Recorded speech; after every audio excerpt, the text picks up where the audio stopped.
મોટા સમાચાર જબલપુર વેરાવળ એક્સપ્રેસ ટ્રેનમાં પ્રસૂતિ થઈ છે સગર્ભા મહિલા માટે લેડી ડોક્ટર દેવદૂત બન્યા ગાયનેકોલોજિસ્ટ ડોક્ટર અદિતિ પાઠકે સુરક્ષિત ડિલિવરી કરાવી વિરમગામ નજીક ટ્રેનમાં જ કરાવ્યો સફળ પ્રસવ સાધનોના અભાવની વચ્ચે ડોક્ટરે સમય સૂચકતા દર્શાવી ડોક્ટર અદિતિ પાઠકની માનવતાવાદી કામગીરીની ચોમેર પ્રશંસા ડોક્ટર અદિતિ પાઠકની ગુજરાત ફર્સ્ટ ન્યૂઝની સાથે વાતચીત હું ઘરેથી ડ્યુટી માટે ટ્રેનમાં જઈ રહી હતી ત્યારે રસ્તામાં સગર્ભા મહિલાને ડિલિવરીનો દુખાવો ઉપડ્યો અને ફરજ પ્રમાણે તેમણે સારવાર આપી હોવાનું જણાવ્યું ડિલિવરી બાદ બાળકને પ્રાથમિક સારવાર પણ આપી બાળક અને માતાને ઓબ્ઝર્વેશન માટે હોસ્પિટલ રખાયા મારી ફરજના ભાગરૂપે માતા બાળકને સારવાર આપી હોવાનું ડોક્ટર અદિતિએ નિવેદન આપ્યું છે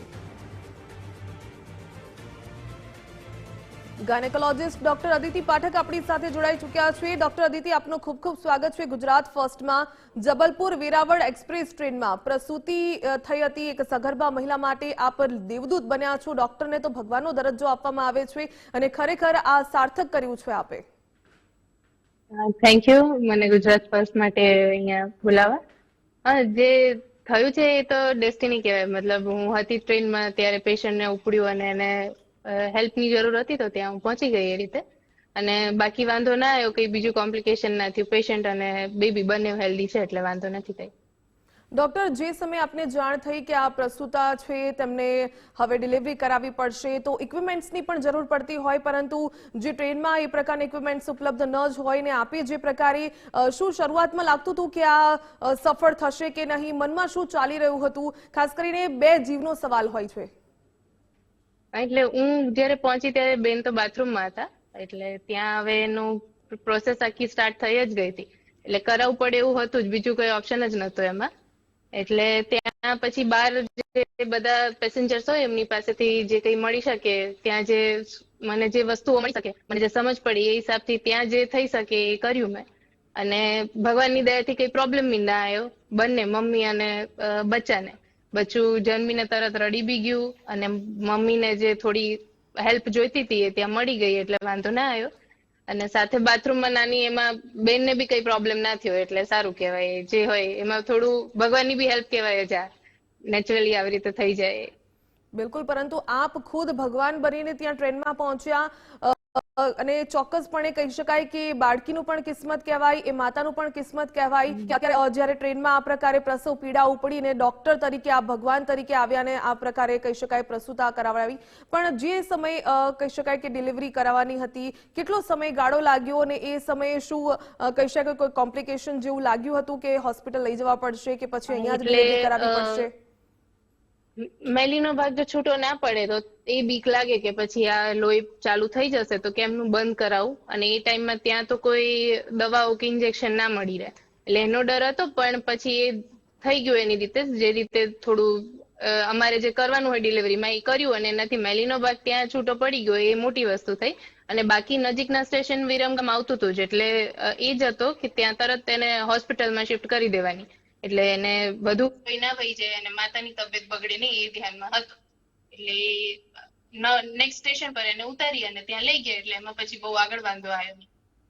ડોક્ટર અદિતિ આપે ખૂબ જ સરાહનીય કામગીરી કરી છે કેટલા સમયથી આપ પ્રેક્ટિસ કરો છો અને આ પ્રકારે અત્યાર સુધી કેટલી ડિલિવરી કરાવી છે આ તો ટ્રેનમાં ફર્સ્ટ ટાઈમ એક્સપિરિયન્સ હશે પરંતુ હોસ્પિટલમાં તો આપે ડિલિવરી કરાવી હશે પરંતુ કહી શકાય કે ટ્રેનમાં ઇક્વિપમેન્ટ્સ ન હોવા અને ડિલિવરી કરાવી શું લાગી રહ્યું છે કે પહેલાના સમયમાં જે પ્રકારે ઘરમાં ડિલિવરી કરાવવામાં આવતી હતી એ પ્રકારે ક્યાંક ને ક્યાંક હવે મહિલાઓને પણ થોડું ઘણું ટ્રેન કરવાની જરૂર છે કારણ કે જો આ પ્રકારની કોઈ સિચ્યુએશન આવે તો તેમાં હેલ્પ મળી શકે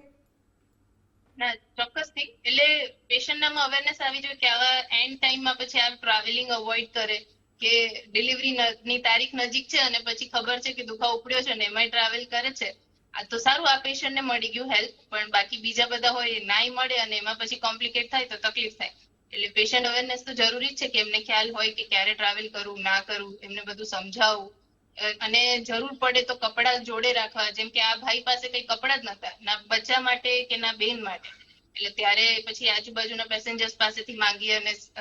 જે ઓઢણી કે કપડા ઉડાડવા માટે લીધું અને એટલે એ થોડું જરૂરી છે કે ખબર હોય કે હવે ડિલિવરીની તારીખ આવે છે તો હવે આ ધ્યાન રાખવું પડશે જે પ્રકારે આપે કહ્યું કે એ ડિલિવરીની તારીખ હોવા છતાં પણ ટ્રેનમાં પ્રવાસ કરી રહ્યા હતા, ક્યાંક અવેરનેસની ખૂબ જરૂરિયાત ઊભી થઈ છે. શું લાગી રહ્યું છે કે હજુ પણ મહિલાઓ છે, આ પ્રસવ પીડા હોય કે પછી જે માં બનવાનું સૌભાગ્ય પ્રાપ્ત થતું હોય, હજુ પણ કહી શકાય કે એટલી અવેરનેસ નથી, એટલા માટે જ આ પ્રકારે હજુ પણ ટ્રેનમાં પ્રસૂતિ જેવી ઘટનાઓ સામે આવતી હોય છે? હા, એટલે જરૂરી છે કે જે ખબર પડે કે જ્યારથી કે મહિલા હવે સગર્ભા થઈ છે ત્યારથી જ કાઉન્સેલિંગ જે કહીએ અમે કે પેશન્ટ ડોક્ટર વચ્ચે જે કાઉન્સેલિંગ થાય એ ત્યારથી જ ખબર પડવી જોઈએ. અને કંઈક વિશેષ ઘરના સભ્યોને બી આમ થવું જોઈએ કે હવે આ ડિલિવરી થવાની છે તો હવે ધ્યાન રાખવું જોઈએ મહિલાનું. અને પેશન્ટ અવેરનેસ માટે થોડું કાઉન્સેલિંગ ને એની વધારે જરૂર છે અત્યારે. એ અવેરનેસની અછત તો છે જ, એમાં તો કઈ ના પડાય એવું છે જ નહીં. જ્યારે પણ ડોક્ટરની ડિગ્રી પ્રાપ્ત કરતા હોય એ સમયે મને જે પ્રકારે મારી જાણકારી છે કે મેડિકલ ઓથ લેવામાં આવતી હોય છે કે જ્યાં પણ જે સમયે જે સિચ્યુએશનમાં કોઈને પણ જ્યારે ડોક્ટરની જરૂરિયાત ઊભી થતી હોય ત્યારે તમે હાજર રહેશો અને એ ઓથને ક્યાંક તમે આત્મસાત કરી અને ત્યારે સાર્થક કર્યું છે, એ ઉદાહરણ પણ સામે આવ્યું. આવા પ્રકારના કિસ્સાઓ બનતા હોય છે હોસ્પિટલમાં જ્યારે ડિલિવરી કરવામાં આવે ને આ પ્રકારે જ્યારે ડિલિવરી થતી હોય છે ત્યારબાદ બાળક અને માતાએ કોઈ પ્રિકોશન ત્યારબાદ લેવાની જરૂર પડતી હોય છે કે એમને કોઈ એક્સ્ટ્રા ટ્રીટમેન્ટ આપવી પડે છે કે કેમ? એટલે એક્સ્ટ્રા ટ્રીટમેન્ટ મેઇન તો ઇન્ફેક્શન ના લાગે કે ત્યાં જે બાથરૂમમાં થઈ એટલે સેનિટી તો બિલકુલ જ ના હોય. પબ્લિક ટોયલેટ હોય, ટ્રેનની ટોયલેટ એટલે સ્ટરીલાઇઝેશન કે સેનિટી કશું ધ્યાન ના રખાયું હોય. મારી પાસે બી ગ્લોવ્સ નતા એટલે એ બી ધ્યાન ના રખાયું હોય. એટલે આફ્ટર ડિલિવરી પેશન્ટને ઇન્ફેક્શન ના લાગે, બ્લડ લોસ વધારે ના થાય, બેબીને ઇન્ફેક્શન ના લાગે કે એને પછી આગળ વેઇટ લોસ કે બીજું કોઈ પ્રોબ્લેમ, ચેપ લાગવાનું કે ના થાય એના માટે અહીંયા આવી અને પછી પીડિયાટ્રિશિયન અને અમારા અહીંયાના જે સ્ટાફ હોય એ બધાએ ધ્યાન આપી દીધું હતું ને અહીંયા જે મમ્મીને બીજી સેકન્ડરી ટ્રીટમેન્ટની જરૂર હતી એ અપાઈ ગઈ હતી. ડિલિવરીના 15-20 મિનિટમાં જ અપાઈ ગઈ હતી એટલે બહુ વાંધો નતો આવ્યો. અને જે બેબી છે એ બી અત્યારે સારું છે, એને બી પછી ચેકઅપ થઈ ગયું હતું તો એમાં બી વાંધો નતો આવ્યો. એટલે મેઇન તો ઇન્ફેક્શનનું ધ્યાન રાખવાનું હોય એટલે એ થઈ ગયું હતું એટલે પ્રોબ્લેમ નથી અત્યારે.